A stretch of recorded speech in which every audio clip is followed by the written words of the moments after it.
Welcome to Conversations. I'm Muqtadar Khan, your host. And as you can see, I have with me a very distinguished diplomat, Ambassador Ausaf Sayeed Sahab, who has served India for more than 35 years. He was a secretary in the Ministry of Foreign Affairs, was also ambassador to Saudi Arabia and many other countries, including Yemen. And he has also served in the private sector. He is a prominent expert on basically what we call the Middle East and what in India is called as West Asia. So today we are going to talk about his views on the Gaza peace process, what India's role could have been and should be in the Middle East. Is there a changing geopolitics in the Middle East with the rise of Pakistani significance and India's place in the Middle East? And we will also talk a little bit about what's going on with Saudi Arabia, given his long experience with Saudi Arabia. Ambassador Saeed Saab, welcome to Conversations. Thank you very much, Asaf, and thanks for inviting me. I watch your show. It is a very interesting show, and you do get a lot of good people who talk in depth about the issues which are of contemporary relevance. So my pleasure to be on your show. So thank you very much, sir, and also for those of you who already know me, that I'm a little biased towards Hyderabad. So we are both Hyderabadis.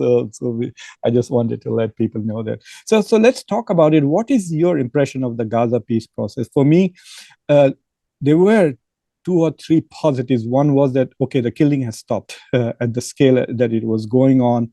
The second thing is that finally the Rafah, the thing has opened up and some aid is coming into Gaza. And the third thing is that there's an acknowledgement that Israel will withdraw. It means the whole discussion and the fear that there would be ethnic cleansing and occupation of Gaza permanently. Those 3 things, I think, have receded from prominence. Other than that, I see this as a perpetual plan to colonize Gaza and keep Gaza under Israeli sovereignty.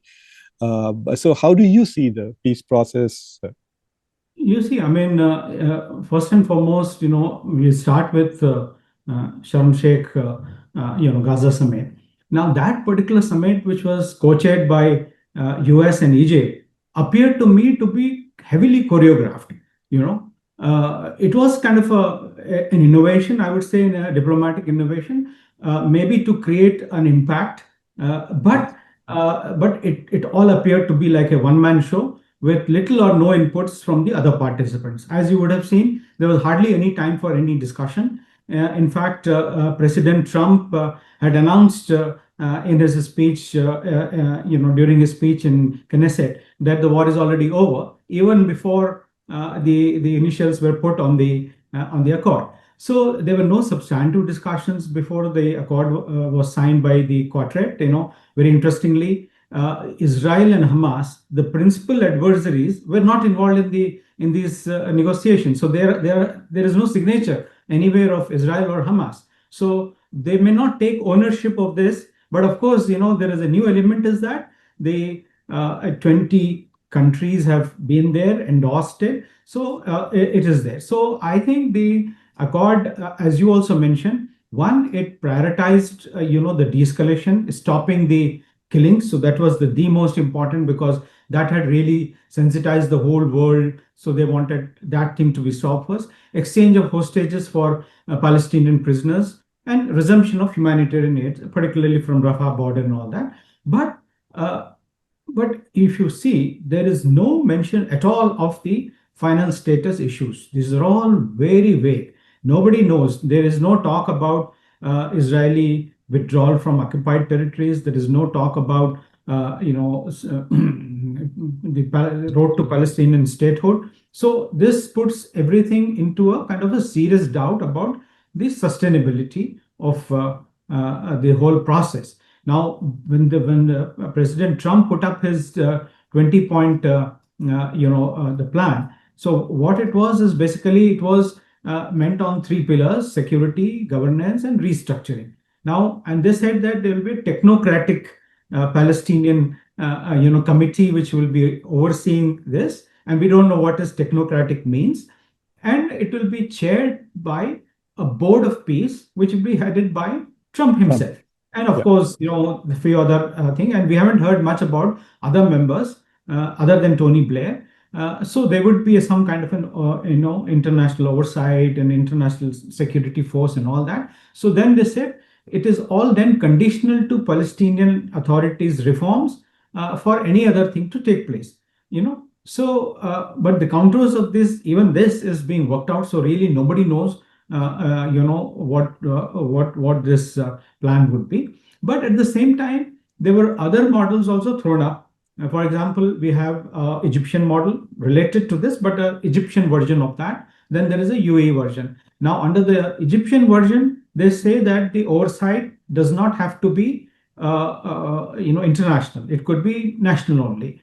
The UAE version, with a slight tweak, they said, okay, if there is an international oversight, it has to be a very, very temporary missions, and the transition to the PA authority has to be very small. So, but in all these models, there is only one thing which comes out, that Palestine, Gaza, and West Bank put together, Gaza in particular, but also West Bank, would remain as an externally governed territory, where Palestinians are being, receiving administration or being governed or ruled, whatever you would like to say, without any real power going to them. So the fundamental issues, borders between Palestine and Israel, sovereignty issue of Palestine, refugees, return of refugees, Palestinians who have gone to different countries over the years and they have a right to come back, all these have not been discussed at all. So this is a kind of a anomaly which is there in this the entire Gaza plan. One of the troubling things is that Jared Kushner was asked this exact question, and what he said was, to me, very troubling. He said the reason why we were successful with phase one and getting this deal is because we did not go into the details. And once we go into the details, that is where the disagreements arise. And so the first step itself does not happen, because the people point out to problems in the second and the third step. But to me, it appears that Donald Trump is looking at it as a very short-term solution, like can I get a ceasefire now? Can I get a Nobel Prize next year? It seems to be that kind of a thing, that can I claim that I'm done? Plus, I think there is also this very subtle feeling that perhaps he wants to get rid of the Israeli lobby's pressure on himself to do things. So if he can end the war, then he can focus back on what he wants to do inside the US. But one of the things that I did notice is that there is zero discussion of self-governance or no word of election in Gaza or West Bank. So there's clearly no discussion, as you so rightly pointed out, about whether the Palestinians will govern themselves. And I think Netanyahu deliberately added that caveat about reforming of PLO, because he can always say they have not reformed enough, so they cannot, Palestinian Authority has not reformed enough to be in charge. So Right. what we are going to see is some kind of a prolonged, sustained international stuff. And this is where I wanted to know that could India have played a role in this post-ceasefire Middle East, given the fact that India probably enjoys more respect in the Arab world, as well as Israel, than any other country? I mean, I can't think of any other country which is respected by both. Arabs like America because they need stuff from America, but they don't. There's a lot of hatred towards the US, unlike India. Traditionally, India, doesn't play, a direct mediatory role in political conflicts in general, So we haven't done, these kind of things. So as you know, we have a policy where we are friendly both to the Palestinians as well as the Israelis.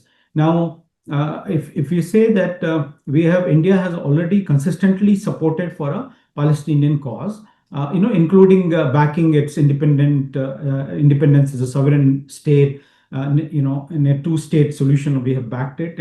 Both Palestine and Israel, coexisting, simultaneously side by side, but as a negotiated settlement between them. Now, this position has also been very recently restated and reaffirmed in various bilateral and multilateral forums. You're talking about earlier this year, including in UN and non-aligned movement and all that. Now, if we go back a little back in time, you would know that India was perhaps the first non-Arab state, to to recognize the PLO in 1974. And we opened and we also were the first country, one of the first countries outside of the region to kind of recognize the Palestinian state. That was in 1988. And 1996 we had opened our office in representative office in Gaza and then to Ramallah. So there is a historic there is a history of support. In fact, going even back, Mahatma Gandhi himself had supported this idea of a Palestinian state. That time, of course, things were not as clear as they are now. So, but then this, I mean, I'm talking about the sentiment. So then India was always there to provide developmental assistance programs to Palestine all these years. And I think, if I'm not wrong, so far about 150 million odd assistance was given. This was in addition to also providing time and again budgetary support to the Palestinian Authority. Then things like doing COVID, providing medicines, medical supplies, artificial limb programs. Then we also offered a line of credit to the tune of 50 million and so on and so forth. In fact, I was in Palestine, just before that October 7 attack. It was in July 2023. I was there, extensive visit, met all the top leadership and also people, and inaugurated some of these developmental projects, which was very badly needed by them. But at the same time, the impression of the public was that the government is ineffective, maybe corruption has set in. So there was disillusionment of people vis-a-vis the own government. And if we know now that President Mahmoud Abbas this was was supposed to be this was in furloughed. Gaza or West Bank, sir? No, no, I couldn't go to Gaza. It was West Bank West because Bank. Yeah. Gaza again, there was no permission allowed to our mission to kind of go there. Because at that time maybe some volatile situation was there. So, but even when in Ramallah, you could see this. I'm talking about Ramallah in particular, not in Gaza. Yeah. So when we are talking about these reforms to be brought in, there are all these issues which have to be come up. So for 20 years there has been no change in governance and the same thing. So so people are also desperate for change there in Inside the Palestine. Yeah. yeah, Palestine. That's also complicates the matter. Because if you don't have a good model, then from outside a model cannot be imposed on you. There could always be a suggestion, but beyond that there cannot be anything else. So this is again a very tricky process. But sir, if you've noticed in the past few years, especially under the current dispensation in New Delhi, India has become more and more aligned towards Palestine. The degree of support for Palestine that we see in Europe and other parts of the world, we don't see in India on the streets. The Indian media seems to be completely in favor of Israel, including the fact that India has been selling weapons, and the voting pattern of India at the UN.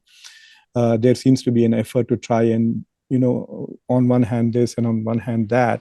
So in that sense, do you think that with the great attention that suddenly Donald Trump is giving to Pakistan, and Shehbaz Sharif was one of the few people who got to speak at the Sharm el Sheikh event, if you remember, and Pakistan is now probably going to be one of the few countries that might provide forces for the ISF, the International Stabilization Force.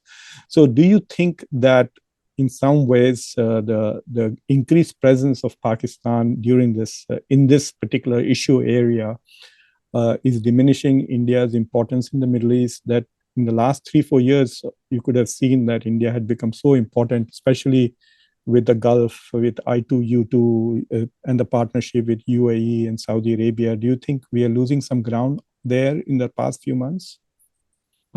Yeah, good question. Before I come to the Pakistan angle, I would just like to give you the thing that the India's diplomatic momentum with the Arab countries have actually remained intact, despite what appears that Pakistan is gaining some prominence and other things. Because if you go back, our relationship goes back to historical times, maybe 1,000 years, 1,000 years plus. And in various things, historical contacts, cultural contacts, trading, pilgrimage, So the relationship is very strong. And now in the contemporary times, it is actually revolving around energy cooperation, security and defense cooperation, maritime cooperation, investments. So it's a whole spectrum of things. Then don't forget that India has a strategic partnership with key countries in West Asia, and almost all countries in the Sure. Gulf, prominently UAE, Saudi Arabia, Egypt most recently, Kuwait and Qatar. And then with Oman, we already had a strategic partnership, which has been actually upgraded now to provide access to Duqm port, which would kind of bolster our strategic footprint in the Arabian Sea. Um, we have seen also the number of visits which the current Prime Minister Narendra Modi ji had taken on, in different parts of GCC.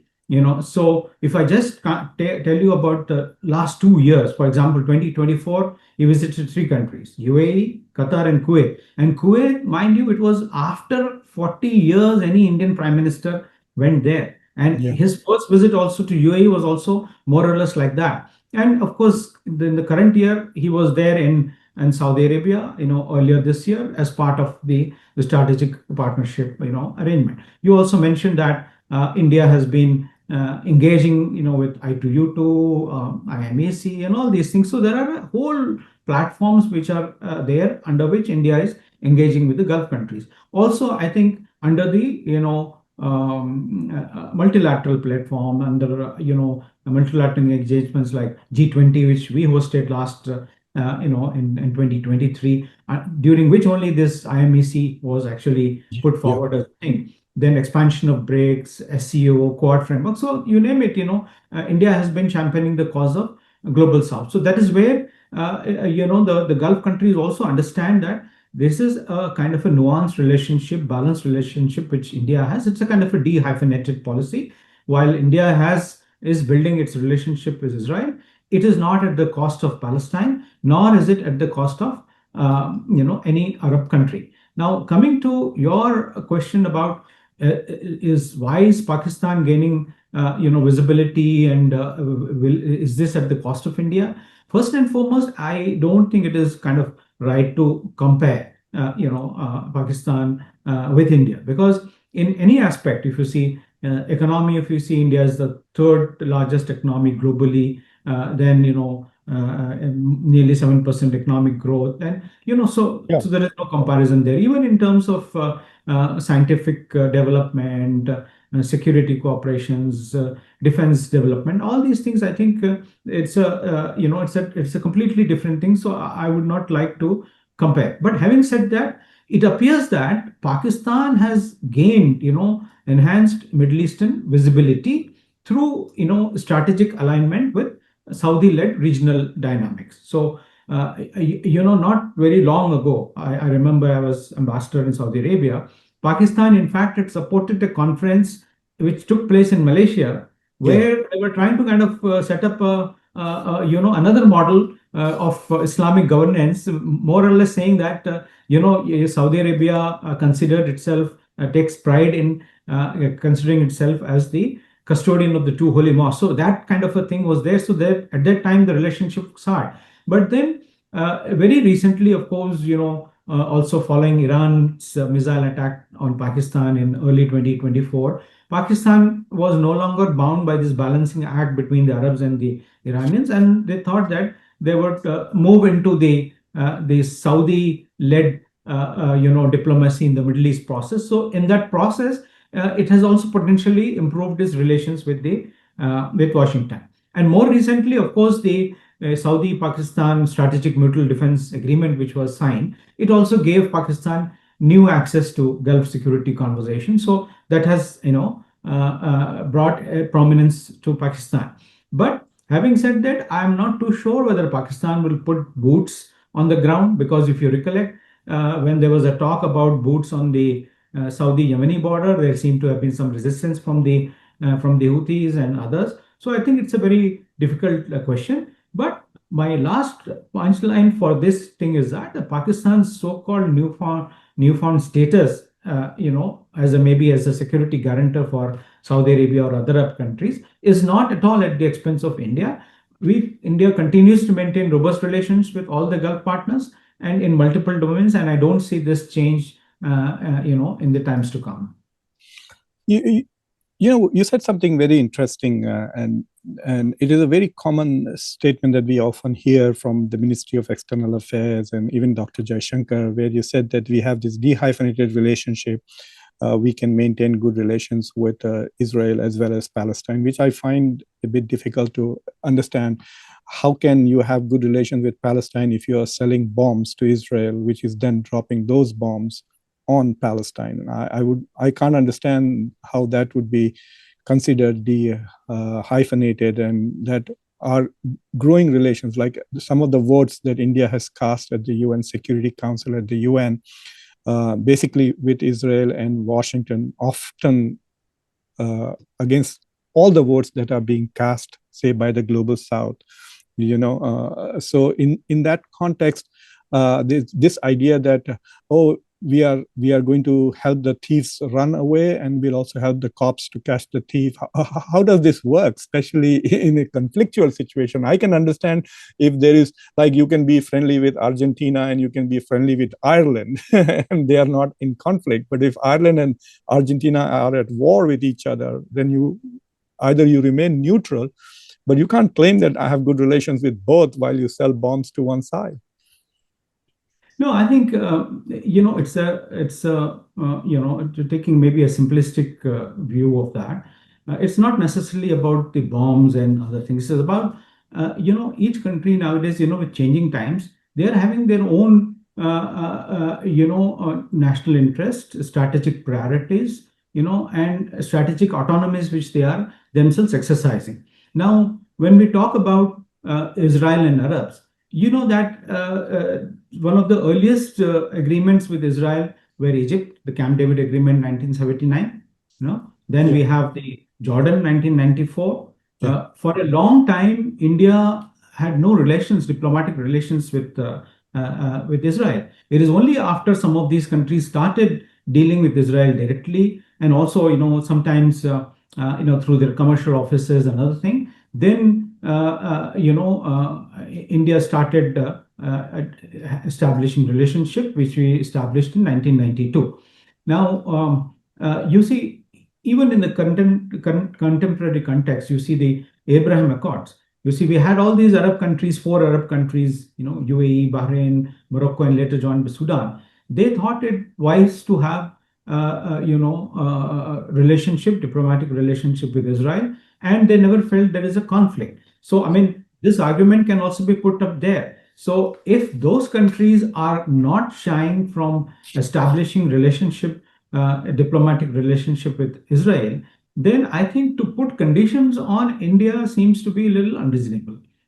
Because we haven't forgotten the Palestinian cause, as I just mentioned to you, but at the same time, there are other areas in which India is cooperating. See, like I2U2, US, UAE, Israel and India. So I think maybe since the President Trump is thinking about realigning the entire Middle East, maybe down the line these kinds of boundaries may not necessarily remain. I want to move on, but I do want to make a point that I find it that the Prime Minister of India has, gained a lot of popularity by telling Putin that this is not an era of war. And I've been waiting for more than 2 years for him to say this to Netanyahu, because if this is not an era of war for Russia, this should also not be an era of war for Netanyahu, who's attacked 7 countries. But I want to talk a little bit about this Abrahamic Accords. If you look at the Sharm el-Sheikh deal and all the negotiations that are going on, it is the countries which are outside the Abrahamic Accords who seem to have had a greater impact, especially Turkey and Qatar. And Egypt, technically it is outside Abrahamic Accords, but this is the father of Abrahamic Accords, because they signed the first deal in 1979 with Anwar Sadat's time. So do you think that the fact that the Abrahamic Accords countries have had zero impact on Israeli policies towards Gaza in the past 2 years will make these countries rethink the value of Abrahamic Accords? Because when you look at Sharm el-Sheikh, you must have heard about this, that it was at the insistence of Erdogan that Donald Trump, who had already invited Netanyahu, had to disinvite Netanyahu, otherwise who was going to come to Sharm el Sheikh, and Erdogan said that he would not come. So my reading of that is that these countries, especially Turkey and others, they're not making a deal with Israel. They're making a deal with the United States. And they are hoping that the United States will keep Israel in check. So it's not about, so I think Abrahamic Accords are also not about Israel at all. It's about these Arab countries making deals with the US and sucking up to the US and hoping that the US will protect them. Like, for example, Morocco was able to retain the sovereignty on the west, those part of the territories that it had occupied. So, yeah, so it's not about Israel. It's about basically making Washington happy. And clearly, in the last 2 years, it has shown that Abrahamic Accords gives you zero influence over Israel. How do you see that, sir? No, actually, the four countries which have signed the Abraham Accords, I think they were not necessarily linked to the Palestine issue when they signed it. Basically, they were own bilateral interests which were there, which they felt that by going along again at the instance of United States, maybe with some countries it may have given them some incentive to to join the Abraham Accords. But whatever the case may be, their primary reason for joining the Abraham Accords were not necessarily linked to the Palestinian issue. In fact, the whole exercise which we are seeing now, also this Gaza peace plan and other things, is also to create a scenario where Palestinian question does not become an obstacle for future normalization of relations between Israel and other countries, maybe Saudi Arabia and others. So that was there. Now, Sudan, there are also factional fights and other things. So you can't, this thing. Morocco has not this area, this particular thing. We haven't seen Morocco play a traditional mediatory role, even before the Abraham Accord. So who we have seen is that we have seen Qatar play a mediatory role, in most of these conflicts which are there, whether it was mediating on behalf of Taliban or Hamas or whatever. Then very recently, more recently, you have also talked about Saudi Arabia. Saudi Arabia has also, been playing a very important role, I must say, for both for the Palestinian cause as well as the path to statehood. Because I think in the beginning you made a comment that it seemed that Saudi Arabia is distancing itself, or is there any problem or anything like that? See, I think, to me, Saudi Arabia's restraint on Gaza reconstruction was primarily strategic calculation, rather than disengagement. You see, there is no structure, first of all, has been put in place. We were talking about it. It's a very vague structure which is there. Even the security setup of international forces is vague. So under this, it doesn't want to also come under pressure where there is a presumed normalization, by coercive method or whatever you say, by inducement. So it was remaining silent to that extent. But of course, there was a representation. His Highness Faisal bin Farhan was there in that thing. So what Saudis are demanding is a sustainable governance arrangements and security guarantees and a clear path leading to Palestine. Now, I'll give you some instances, maybe, then that would put it in perspective. Now, very recently, in last 3-4 years, Saudis have been emphasizing that they made the statehood as the price for normalization of relations with Israel. They said no normalization or Gaza reconstruction without an irreversible path to a sovereign Palestinian state. That's a very strong statement, So that actually takes us also to the Arab peace plan, which was put forward then by, the then Crown Prince Abdullah, Then also very recently, again, in I think September this year, Saudi Arabia co-chaired a high-level UN conference, co-chaired with France. This was recognition. So that was again a very big move, because that also led to this movement of newer recognitions which are coming to the Palestinian state, because more and more countries are coming forward to. Then it has also used a lot of multilateral forums, Arab Islamic summits, OIC summits, and all that, and trying to come up with a language that uh, if there is a final settlement, it should be as per the 1967 borders, with East Jerusalem as the capital. They also named an ambassador, although of course he doesn't sit in West Bank, but operates from Jordan. So there are so many of these things which have come up. Then not only this political support, but you see there has also been financial support.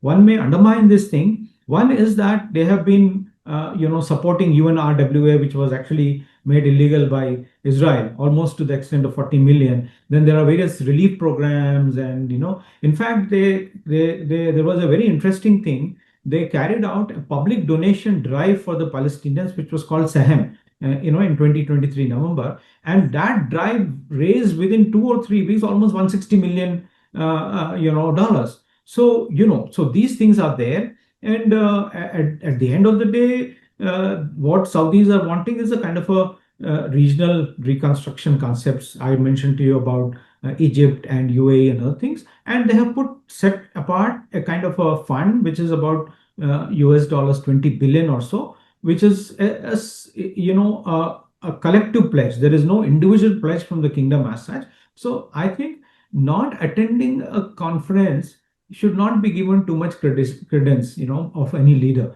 The fact that the country was represented is good enough, because see, this is a very complex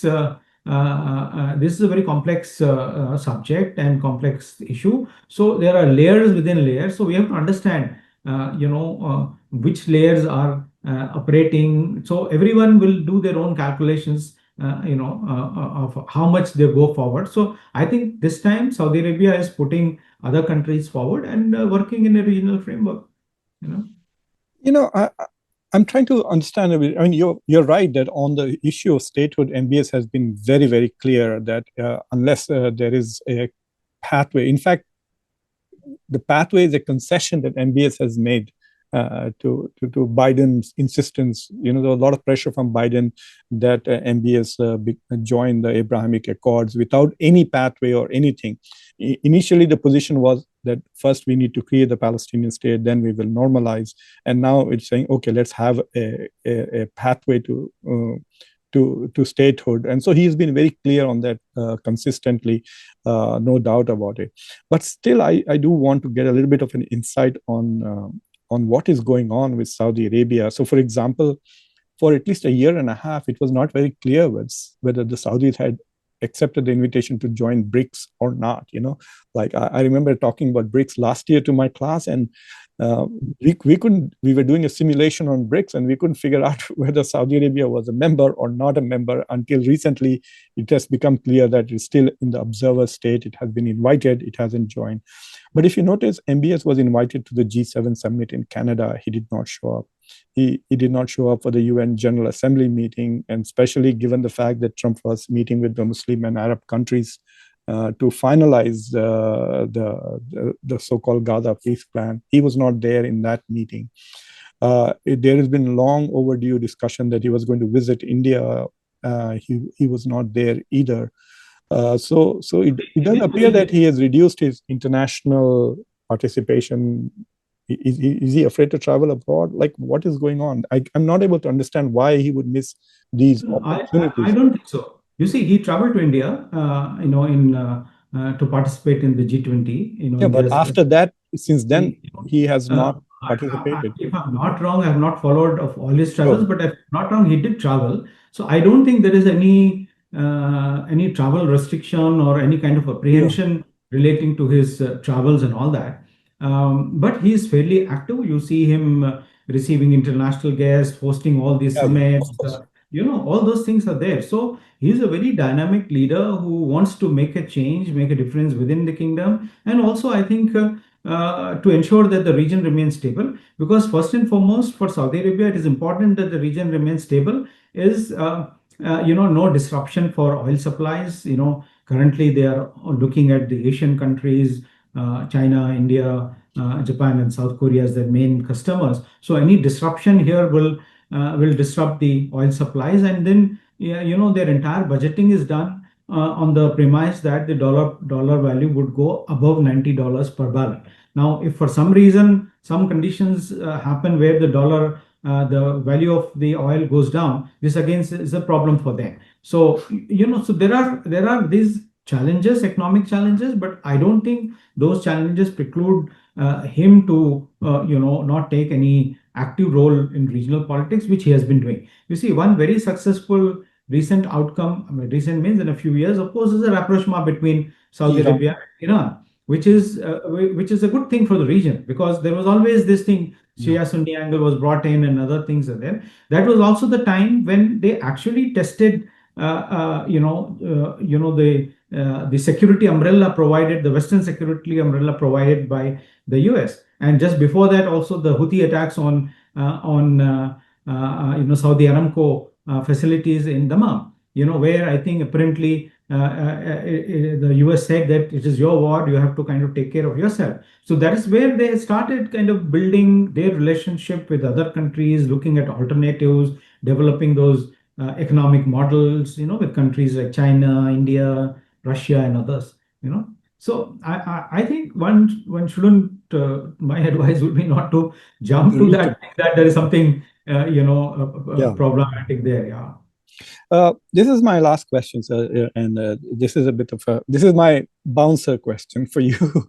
Yes. There is this perception that since in the past year and a half, especially after Operation Sindoor, India's international stature looks a little bit more diminished than it was, say, in 2023. I think was India's peak year. The G20 was at home. India could have made a big deal out of the SCO summit, but it chose not to. Not only that, Prime Minister Modi was invited to Washington and to address the Congress. But it appears that in the past few months, India's relevance has slightly diminished diplomatically. Do you see it that way? Especially after Operation Sindoor, and often the way Donald Trump has been treating India, not as an important strategic partner, but actually I mean, he's literally trolling and bullying India. So do you see that that there is a diminishment, that India's stature globally has been a bit diminished by that, or not? I don't think India's stature has diminished in any manner, and that too nothing related to Operation Sindoor. I mean, Operation Sindoor is a bilateral matter, so it doesn't really affect India's relations with others or the other countries' relations with India.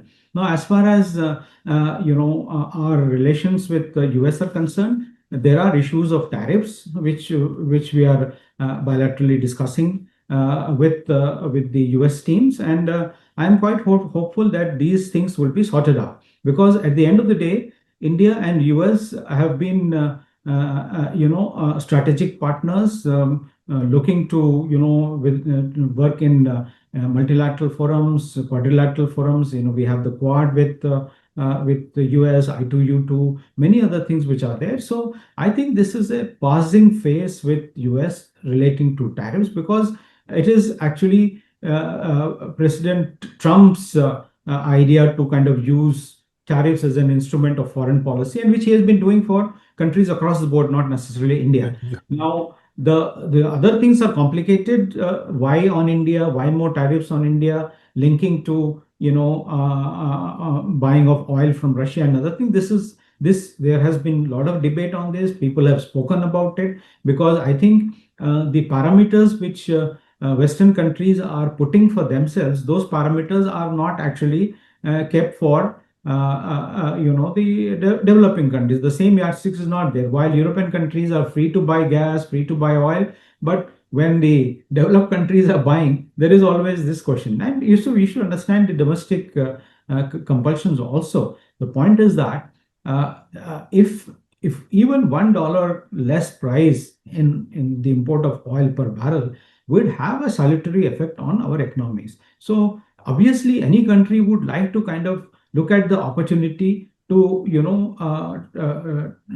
to have those kinds of savings so that the money goes into economy for the welfare of the people. This has been there. For example, we used to have also importing oil from Iran. This was actually again at very favorable terms, and with other countries like Venezuela. So on the one hand, all sanctions are imposed on these countries which could potentially supply, and whichever country is there, so this is a little tricky question. But coming back to this, I think there is a bipartisan, convergence in U.S. Policymakers that India is a very important strategic partner, and sooner or later, there's tariff issue will be resolved, and I think it should be the situation same as before. I, I want to just ask a corollary. I know I said the previous one was the last one, but this maintenance that India-Pakistan relations are a bilateral matter. So why did India then send a delegation to 35 countries and internationalize the issue? That doesn't that go counter to that this is a bilateral matter, but we are going to these 35 or 36 countries and then discussing India-Pakistan relations and what Pakistan is doing, and soliciting, I guess, some kind of agreement and trying to convince other countries about India's position. How do these two things? Do you see them as contradictory or not? Not necessarily. You see, these delegations were almost every delegation in this was a parliamentary delegation. Yes. So basically, it's a parliamentary thing. So we do have these mechanisms also of parliamentary exchanges, parliamentary friendship groups. So they have gone and met. For example, in Saudi Arabia, they met the chief of Shura Council, the head of the Saudi India Parliamentary Friendship Group. So basically, how do the parliamentarians see this? Because at the end of the day, everybody is disturbed about the sudden escalation of cross-border violence. And see, no country in the world is patient now for any kind of terrorist activities. Now, so to that extent, India has to convey its position, and the position was why we were compelled to target those terrorist bases in Pakistan. So it is not an provocative act of war or something. It was a dedicated, fixed attack on those who we suspected were responsible for those blasts in Kashmir. So I think to that extent, to explain that position, this is what it is. It is not contradictory that we are asking other countries in none of these meetings, none of these delegations have told their interlocutors that we need your help in resolving this. No, I think we always believe in a bilateral resolution under the Simla Agreement, and I'm sure that, see, there are simple things. Indian government believes that there is no sincerity on the part of Pakistan to control these elements which are operating there. Okay, today they ban one organization, tomorrow they come up under some other name, right? Another thing. And you had seen, even you talked about Operation Sindoor. Some of those who were killed, the relatives or those sympathizers of terrorism, in their funeral prayers, there were all these senior army people joining there. So which means that there is a kind of a close networking within them. So that puts the whole thing in a different perspective.